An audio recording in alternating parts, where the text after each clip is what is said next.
Bonjour à tous et bienvenue dans ce dernier briefing de la semaine du 24 avril 2020. Avant de commencer, je vous laisse prendre connaissance de l'avertissement légal sur les risques.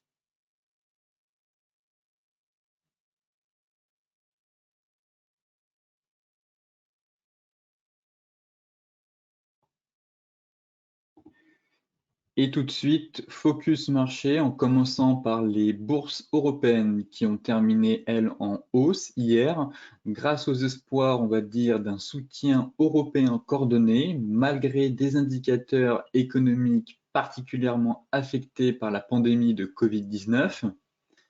Effectivement, les investisseurs étaient suspendus au sommet des dirigeants européens afin de trouver des solutions pour sortir l'Union européenne de la récession engendrée par le coronavirus.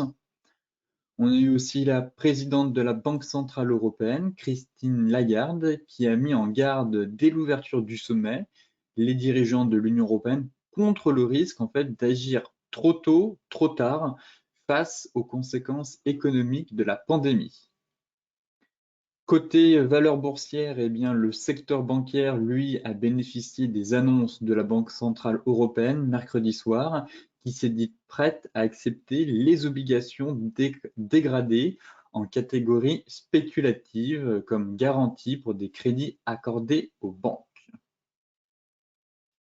Côté US maintenant, eh bien, Wall Street a terminé proche de l'équilibre, on va dire aussi hier, à l'issue d'une séance un peu volatile. Les bourses ont terminé en ordre dispersé aussi, puisque les investisseurs digérant des données économiques américaines, une nouvelle poussée du pétrole et des informations sur eh bien, l'échec de l'essai clinique d'un antiviral pour lutter contre le coronavirus. Effectivement, selon le Financial Times, un essai chinois a montré que le remdesivir mis au point par le laboratoire Gilead Sciences n'avait pas amélioré l'état des patients ni réduit la présence de l'agent pathogène dans la circulation sanguine. Bien sûr, les investisseurs ont aussi pris connaissance des chiffres du chômage qui ont par ailleurs été relégués au second plan. Les préoccupations des marchés au sujet des indices PMI Flash, pourtant tombés à leur plus bas niveau historique au Japon, en Europe et aux États-Unis. C'était les graphiques que je vous montrais justement hier dans la partie chart macro. Par ailleurs, la saison des résultats, elle, eh bien, se poursuit puisqu'on a déjà 22% des entreprises du S&P 500 qui ont fait part de leur bulletin de santé trimestriel, qui dans l'ensemble n'est plutôt pas très bon. On attend surtout les gros poids lourds de la tech. Et on a quand même eu hier soir les résultats de Nvidia et, euh, et de AMD. Et après la préséance montrait justement que les titres chutaient respectivement de 2 et 3% après les échanges, après bourse, car effectivement, force est de constater qu'il n'y a pas que le secteur de l'énergie et le secteur aérien qui est impacté par le coronavirus. Les entreprises de la tech sont aussi touchées par cette pandémie. On attend surtout les gros poids lourds. Ce sera bien évidemment Microsoft, Apple et Alphabet. Et bien sûr Amazon, mais Amazon profite pour le moment du confinement. Comme vous pouvez le voir en bourse, Amazon continue d'inscrire des plus hauts historiques. Enfin, selon le cabinet d'analyse financière FactSet, les bénéfices des compagnies devraient en moyenne baisser d'environ 15%, une dégringolade bien sûr liée à la crise économique provoquée par la pandémie de coronavirus.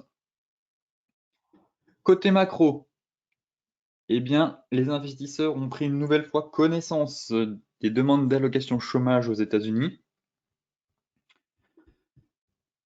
4,4 millions d'Américains ont cherché, comme vous pouvez le voir ici, ont cherché des allocations de chômage la semaine dernière, portant le total de 5 semaines à plus de 26 millions de demandes d'allocation, alors que les difficultés économiques se poursuivent aux États-Unis. eh bien, l'économie américaine a maintenant effacé en fait les gains d'emploi de 22,4 millions depuis 2009, depuis la crise de 2009. En fait, elle avait créé là au cours de la dernière décennie 22 millions d'emplois, et ces 22 millions d'emplois ont été supprimés en l'espace de 5 semaines. Malgré ça, les bourses continuent de monter puisque c'est déjà inclus, si vous voulez, dans les prix. Les opérateurs et les marchés anticipent, ils ont déjà anticipé qu'on allait avoir plus de 30 millions de demandes d'allocation chômage aux États-Unis. Et en parallèle, plus il y aura de demandes d'allocation chômage aux États-Unis, plus les banques centrales vont injecter de liquidités et vont venir soutenir les entreprises. De ce fait, eh bien, on va retomber dans un marché où il y aura de la liquidité à outrance.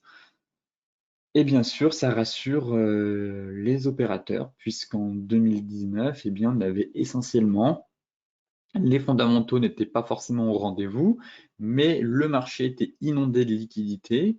De ce fait, ça permettait de tenir euh, à court terme, en tout cas, le château de cartes. Et c'est ce qu'espèrent une nouvelle fois les investisseurs face à la crise du coronavirus. Pour mettre un peu en parallèle mes explications, ici c'est le bilan de la Fed. Et on est sur des nouveaux records, hein. Le bilan de la Fed a augmenté de 205 milliards de dollars par rapport à la semaine précédente pour atteindre 6600 milliards de dollars. Rendez-vous compte, ici c'était lorsque la Fed avait une nouvelle fois augmenté son bilan. Vous voyez qu'on n'est pas dans la même catégorie.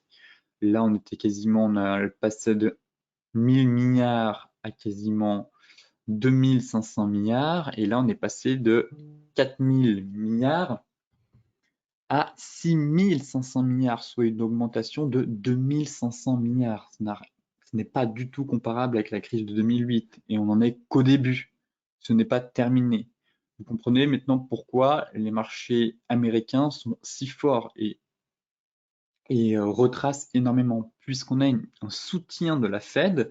Elle l'a annoncé elle-même, QE illimité, donc le quantitative easing illimité, donc des mesures de rachat d'actions, enfin d'obligations plutôt, de créances d'entreprise, et elle rachète tout et n'importe quoi sur le marché. On a les avoirs en bons du Trésor américain qui ont augmenté de 120 milliards de dollars pour s'établir à quasiment 3 900 milliards de dollars. Les titres adossés de créances hypothécaires, eux, ont augmenté de 54 milliards de dollars pour s'établir à environ 1600 milliards de dollars. Et les lignes de swap vers les contreparties de banques centrales ont augmenté, elles, de 31,4 milliards de dollars. Pour s'établir au total à 409 milliards de dollars. Vous voyez donc que la banque centrale, du moins la Fed, met tout en œuvre pour absolument soutenir les marchés et éviter l'effondrement des indices. Donc, elle met tout en place et utilise tous les moyens qu'elle dispose pour absolument soutenir et faire en sorte que le château de cartes ne s'effondre pas. Maintenant, le temps nous dira si oui ou non ces injections massives de liquidités de la part des banques centrales seront profitables à long terme et n'auront pas des conséquences au niveau de soit d'une inflation ou peut-être d'une déflation à moyen long terme pour l'économie mondiale. Tout de suite, en passant à la partie graphique avec le CAC 40.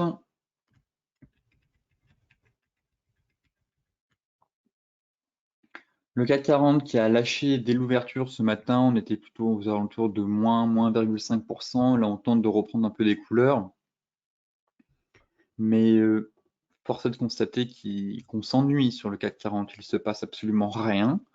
Les volumes diminuent. Là, j'ai pas mis l'indicateur des volumes pour éviter de surcharger le graphique.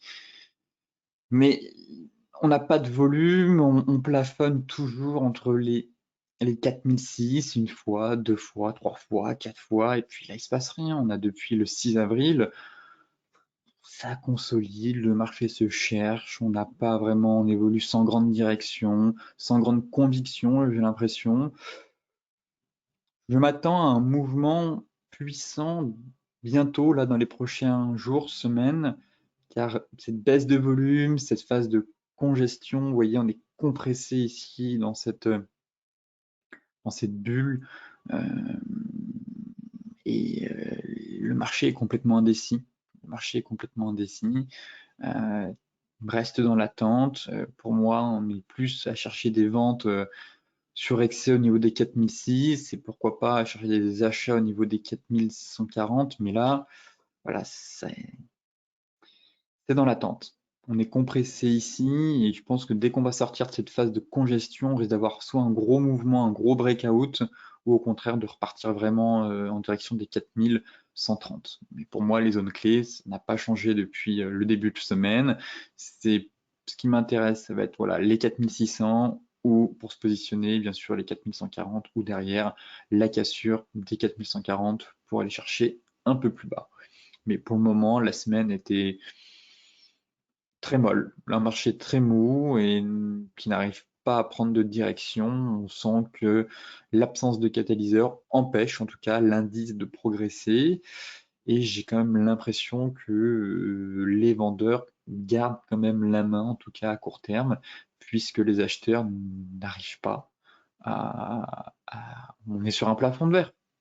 On est sur un plafond de verre, les acheteurs n'arrivent pas à percer ce niveau pour aller chercher un peu plus haut, comme on peut le voir sur les indices américains. Le DAX, c'est pareil. C'est pareil, certes, on a eu cette belle sortie de biseau ascendant avec une belle bougie flux, mais ça stabilise dans un range de court terme.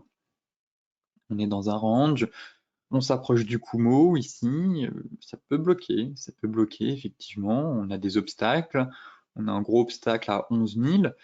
Mais là, ça risque de coincer. On est sous la Tenkan, sous le Kumo. Bon, le pivot clé, c'est les 10 240. Sous les 10 240, là, il y a un vrai risque de dégringolade pour aller chercher le gap et venir voilà, prendre appui sur notre kit jaune à 9 550. Mais pour le moment, phase de stabilisation. Premier élément de fin de baisse, oui, c'est la sortie de biseau. Et pour vraiment confirmer ce biseau, il faudrait qu'on casse. Il faudrait qu'on casse les 10 230. Et là, on aurait de la place pour aller chercher des niveaux un peu plus bas. Et sinon, bah, le gros niveau à surveiller, c'est les 10 780 pour se positionner éventuellement à la vente sur un signal de retournement pour aller chercher les 10 220. On est vraiment dans une phase de trading range à très court terme sur l'indice. Voilà. Pareil, on se stabilise, on se cherche. Soit on fait un énorme pullback sur la borne de base de notre biseau, soit au contraire on enfonce vraiment. Et dans ce cas-là, on va chercher le gap laissé ouvert juste ici. Pour le Dow Jones, même constat, hein, sortie de biseau mais stabilisation. Voilà, comme vous pouvez le voir, ici on est sur un biseau 4 heures. Sortie du biseau par le bas, on tente de faire un peu un pullback, mais on stabilise une nouvelle fois. Le Dow Jones, pour le coup, ressemble assez bien au DAX, même si ça n'a strictement rien à voir. Toutefois, force est de constater que on a un comportement assez mimétique des prix, puisqu'on avait une sortie de biseau ascendant, cassure par le bas, et derrière, on part dans une phase de latéralisation, de nouveau comprise entre 24 200 et 23 000. Et pareil, ce sera la cassure des plus bas ici, des 22 000, 23 000, qui permettrait une accélération sur les niveaux de support en direction des 22 240 et pourquoi pas des 21 000 pour venir combler le gap juste ici. Enfin, en hebdomadaire, même constat. On est proche du Kumo. Proche du Kumo, on a un plat ici, donc niveau de résistance. Les prix butent contre le Kumo, on est sous la Tenkan, donc pareil, on est sur une zone technique de prix. En hebdomadaire, pour rappel, je ne l'ai pas mis sur ce graphique, mais nous avons la MM200 qui est juste au-dessus, notre plat Tenkan, donc on est vraiment sur une très grosse zone technique sur le Dow Jones, et on voit que ça coince, que ça commence un peu à affaiblir. Il va donc falloir surveiller ce niveau, puisque sous les 23 000, pour moi, on sera plus dans une phase de reprise baissière. Passons au Forex. L'euro-dollar. L'euro-dollar qui tente de sauver son support trimestriel. Rappelez-vous, hein, on est venu chercher les 1,0750. Ici, on a le fameux support oblique qui passe par tous les plus bas. Et on est pile poil dessus. Si je zoome un peu, il se situe plus à 1,0750. On a un 1,0765. Bon, c'est le dernier rempart sous cet oblique. Il faudra quand même attendre une clôture mensuelle au moins pour confirmer. Mais on a un vrai risque de dégringolade pour aller chercher les 1,0620, voire les 1,0590. Deuxième élément à prendre en compte, c'est aussi en hebdomadaire cette oblique baissière qui passe par tous les plus bas, qui vient coiffer les prix et qui vient chevaucher notre fameuse oblique haussière de très long terme. Donc on est vraiment sur la zone chaude ici. On constate que c'est entre 1,0740 et 1,0750. Voilà. Et sous cette oblique, là, bien sûr, certes, les vendeurs ont déjà pris l'ascendant psychologique, mais là, ils arriveraient vraiment à enfoncer le clou et on irait chercher, comme je vous le disais, les 1,0720 et pourquoi pas les 1,0520. Le marché irait vraiment faire de nouveaux plus bas annuels. C'est vraiment le dernier rempart à surveiller et sous ce niveau, vraiment, il y a un risque de dégringolade un peu plus profond. En journalier, une séance, oui, une séance, mais surtout une semaine dans le rouge pour l'euro. Même si on a un véritable yo-yo, mais la pression vendeuse est plus importante que la pression acheteuse, en tout cas pour le moment. Et les acheteurs, s'ils doivent se manifester, c'est sur ce niveau, pour tenter de sauver notre ce fameux seuil qui se chevauche entre l'oblique baissière et l'oblique haussière de très long terme. Et comme je vous le disais, pas d'évolution tant que, voilà, là on tente de sauver ce niveau, mais sous ce niveau technique, sous ce niveau majeur, eh bien, les vendeurs iront enfoncer le clou, en tout cas. L'euro NZD. L'euro NZD dans un range, l'euro NZD à surveiller. La sortie par le bas permettrait une accélération baissière en direction des 1,76 et au contraire, la sortie par le haut permettrait d'aller chercher les 1,8675. Pour mettre en perspective mes explications, en donner 4 heures, voilà. On a un magnifique range, on est quasiment venu chercher la borne basse. On fera le point lundi, c'est pas toujours recommandé de trader les vendredis, sachant qu'on a quand même pas mal de volatilité sur le Forex. Et se taper des gaps dimanche soir à l'ouverture, bon, surtout c'est que l'euro NZD c'est une paire volatile, pas toujours très judicieux, on va dire, de se positionner, de prendre des positions, en tout cas les veilles de week-end. Voilà. Mieux vaut attendre le lundi et débuter une nouvelle semaine de trading à tête reposée. Et là, on est quasiment sur la borne basse du range, en données 4 heures. Bon, vous connaissez la stratégie, hein, c'est l'achat sur la borne basse avec un signal de retournement, la vente sur la borne haute, ou pour les plus prudents, eh bien, c'est d'attendre la cassure pour se positionner et accompagner le flux. Donc en cas de cassure, 1,8675, et dans le cas contraire, ce sera les 1,7610. Le GBP USD. Le GBP USD, il a un peu de mal à aller chercher le niveau des 1,22, on n'a pas grand chose, en léger recul ce matin. Bon, on est sur un niveau, on a le plat, effectivement, on travaille le plat du nuage, mais bon, on est compressé entre le plat du nuage du Kumo et du retracement 23,6 de Fibo, mais pour moi, le gros niveau, c'est vraiment les 1,22. Voilà. Les 1,22 et puis en extension, c'est vraiment les 1,20 pour aller chercher le plat Kijun. Bon, ici, c'est vrai qu'on a un plat Kijun aligné avec le plat du nuage. Ça travaille, mais c'est pas un gros niveau technique. Là, on a vraiment un beau niveau de prix et puis vraiment le niveau qui m'intéresse en extension, si ça corrige, c'est les 1,20. Mais pour le moment, pas grand-chose à dire, si ce n'est que voilà, ça stabilise. On a eu l'avalement ici, rappelez-vous, on avait la moyenne mobile 200, la moyenne mobile 50 qui venait coiffer les prix juste au-dessus. Bon, attendons de voir, mais en tout cas pour le moment, on est plus dans une phase de stabilisation de très court terme. L'euro GBP. L'euro GBP, très piégeux, vous voyez, là, le milieu de range, voilà pourquoi je n'aime pas les milieux de range. Ça casse par le bas, on se dit chouette, finalement ça passe en direction des 0,85. Et puis bougie flux, on réintègre. Et puis finalement, ça repart dans l'autre sens, c'est la machine à laver. Voilà pourquoi je déconseille de se positionner sur les milieux de range. Vous voyez la bougie, cassure, fausse cassure, réintégration, c'est voilà, c'est juste horrible. Et c'est des marchés en fait où vous êtes souvent perdant. C'est dans les milieux de range. Donc oui, c'est frustrant, c'est long à attendre la borne basse ou la borne haute, mais ou soit il faut être vraiment très expérimenté pour appréhender ce type de marché.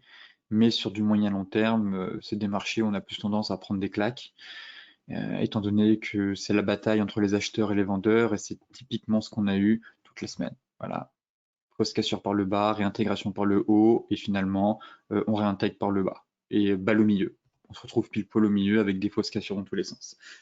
Donc, évitez de vous mettre dans des situations un peu complexes, des situations où le marché n'offre pas forcément de grandes opportunités, il faut aller là où se passe l'action, et actuellement l'euro GBP est une paire intéressante, mais c'est une paire piégeuse où il n'y a pas forcément d'action, comparé à l'euro NZD, où on a un beau range, on s'approche de certains niveaux techniques. Donc pour les traders débutants, essayez d'aller sur des choses simples, n'essayez pas d'aller sur des choses un peu trop compliquées, comme les milieux de range hebdomadaires, comme on peut avoir ici. Voilà, c'est typiquement le piège, et c'est typiquement le contexte de marché qui demande d'avoir une solide expérience, et même pour certains traders expérimentés, c'est pas forcément une partie de plaisir. Matière première avec le gold. Haussier, le gold, finalement, rappelez-vous, on devait faire l'analyse du chandelier japonais ici. J'avais dit que ce chandelier japonais ne me plaisait pas trop en début de briefing des marchés, en début de semaine, pardon, en vous disant oui, on a pas un doji d'hésitation, Dragonfly ou doji en croix. J'ai toujours pas fait la recherche pour savoir lequel c'était, je dois peut-être confondre. Enfin bref, ici c'est un doji important à noter que vous devez connaître, avec cette longue mèche et la clôture open égale clôture, c'est très important, ce qui montre un niveau d'indécision assez fort de la part des opérateurs, et cette longue mèche qui montre aussi à quel point les vendeurs ont pris l'ascendant psychologique. Toutefois, étant donné que c'est un chandelier de retournement avec un seul pattern, il est toujours préférable, comme je vous le disais, d'attendre un second chandelier qui confirme avec une clôture sous ce chandelier-là. Et là, pour le moment, eh bien, on va avoir une semaine dans le vert. Donc, force est de constater qu'il risque d'être invalidé, ce chandelier en tout cas. On va quand même le noter, mais par contre, si les cours parviennent à franchir les 1750, oui, il sera complètement invalidé. Mais là, en tout cas, on est sur un chandelier, un pattern qui semble dysfonctionner, en tout cas, puisque la bougie suivante est verte et elle aurait dû clôturer en dessous du cours de clôture de la bougie précédente.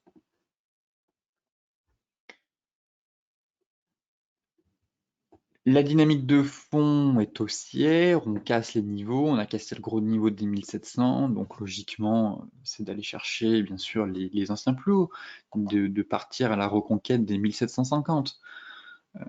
Voyons voir maintenant si on va travailler dans un range au cours des prochaines séances. Effectivement, le nuage a twisté, c'est mal horizontal. Ici, on est venu prendre appui sur l'ancien top juste ici, donc logiquement, je peux tracer un range à venir. Voilà, juste ici. Et bon, on est venu chercher la borne haute et je n'écarte pas l'hypothèse d'un scénario de trading range, de phase de consolidation. Par contre, oui, si on casse les 1750, là, ce serait une accélération des prix en direction des 1800. Mais on peut aussi bien avoir une phase de latéralisation des prix, de consolidation entre ces deux bornes. Le marché a quand même pris, rappelez-vous, depuis le point bas du 16 mars, en l'espace de un mois et demi, même pas 20%. Il est donc légitime que le marché consolide. Le marché a besoin de respirer.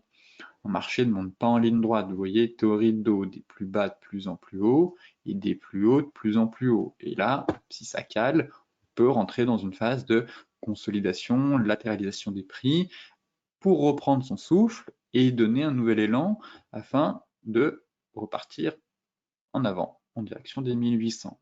Par contre, il faudra surveiller si on casse les 1670. Mais la tendance est haussière, soit attendre un breakout, ici un véritable breakout pour aller chercher plus haut, sinon, si on a un chemin de retournement, essayer de se positionner sur la borne basse, pareil, pour avoir un repli et reprendre le train pour reprendre la dynamique de fond qui, elle, est haussière. Concernant le pétrole, bien sûr, qui rebondit après la purge finale qu'on a eue en milieu de semaine, mais le marché reste lourd. Je vous disais que j'étais plutôt haussier maintenant à court terme, mais vraiment à très court terme, hein.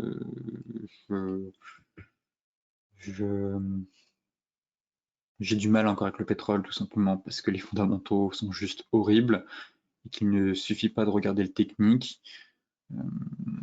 Ce que j'apprécie, c'est la tenue de notre fameuse oblique ici de très long terme, de ce fameux biseau. Donc, tant qu'on est au-dessus de ce biseau, j'ai bon espoir de me dire que les prix peuvent tenter quelque chose, du moins un rebond. Par contre, si on passe sous l'oblique et qu'on clôture, là, ça risque de coincer. Et puis, bon, on n'est pas à l'abri que d'ici la fin du mois de juin, on passe sur un contrat du mois de juin en territoire négatif, comme on a eu pour le mois de mai. Hein. Finalement, vous voyez que le pétrole, faut arrêter de se dire qu'il ne peut pas aller plus bas. Si, le pétrole peut aller plus bas. Sur le contrat du mois de mai, on est allé en territoire négatif à moins 37. Donc, faut vraiment s'enlever cette croyance de la tête en se disant les prix sont allés trop bas, on ne peut pas aller plus bas. Comprenez bien l'environnement qui se passe actuellement sur le pétrole avec des tankers qui sont en mer, qui sont complètement chargés de barils et on ne sait même plus où les stocker, donc on les pose sur des tankers en mer. Donc il y a un véritable choc de la demande sur le pétrole. Et comme je vous le disais, c'est pas 10 millions de barils qu'il fallait réduire. Trump se félicitait d'un accord avec une probabilité d'avoir 10 millions de barils.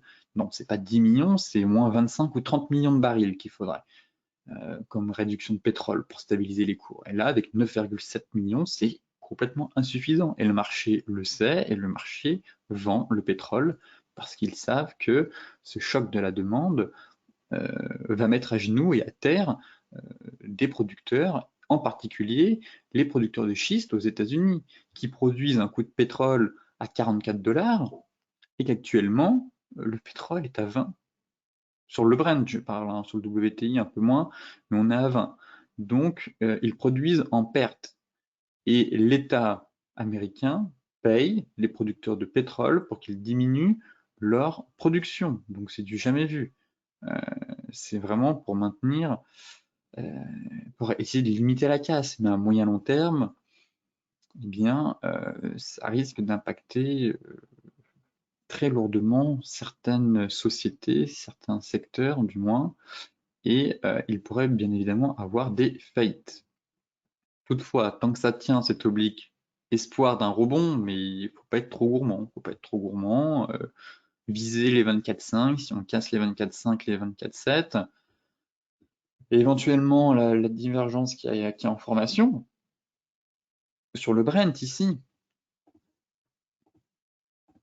Là, on a une divergence, elle n'est pas validée, mais le marché reste très lourd Et certes, on a des gros rebonds, mais voilà, il faudrait quand même casser les 24,5 pour aller chercher les 27, y aller étape par étape. Mais si on repasse par contre sous les 18, là, ça risque d'être compliqué pour le pétrole Brent. Enfin, pour terminer, le Bitcoin. Eh bien, la crypto-monnaie sur résistance. La fameuse résistance des 7630. Ça y est, le marché tente de reprendre des couleurs. Toutefois, est-ce que cela va suffire? Effectivement, on est sur une belle résistance ici. Est-ce qu'on a un breakout ou est-ce que c'est une fausse cassure? Voilà, c'est la question que je me pose. Sur la crypto, effectivement, on a une sortie de range. Donc le biseau, lui, semble être invalidé, en tout cas, puisqu'on est repassé au-dessus des plus hauts. Toutefois, je me méfie. Je me méfie parce que j'aime pas cette sortie de range. Alors certes, on a une belle bougie flux ici. Ça, c'est top d'avoir une bougie flux pour la cassure du range. Par contre, ce qui est moins top, c'est bougie flux et derrière, c'est résistance juste au-dessus de la tête. Voilà, la résistance qui est là. On voit que les prix ont travaillé ici, ici. Une bougie flux, mais la bougie flux s'arrête sur la résistance. Donc, c'est un peu dérangeant. C'est un peu dérangeant, c'est un gros niveau. Il me semble qu'il y a aussi la moyenne mobile 200 qui est pas très loin. Je peux l'ajouter.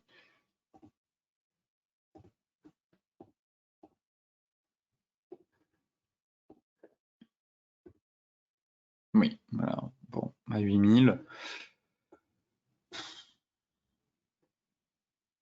Je reste prudent. Je reste prudent. J'ai pas envie de me dire tout de suite, logiquement, oui, sortie de range par le haut. Si on reporte cet objectif, eh bien, ça donne à peu près les 8300, hein, c'est possible. Hein. Et la moyenne mobile 200, elle est à combien?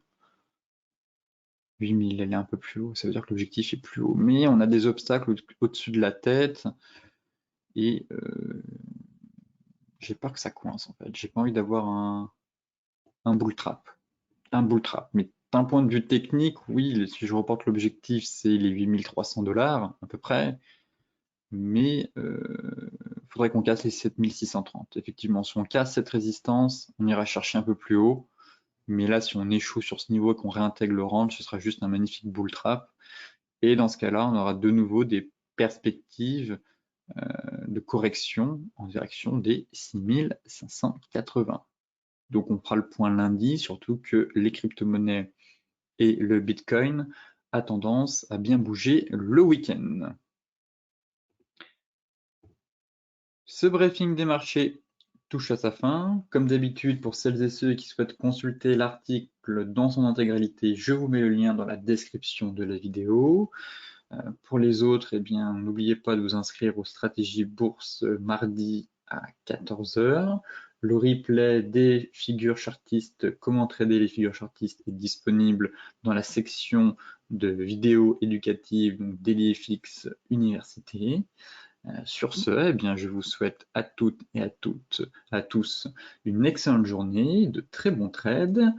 Soyez prudents sur les marchés et on se retrouve lundi pour faire un nouveau point sur les marchés.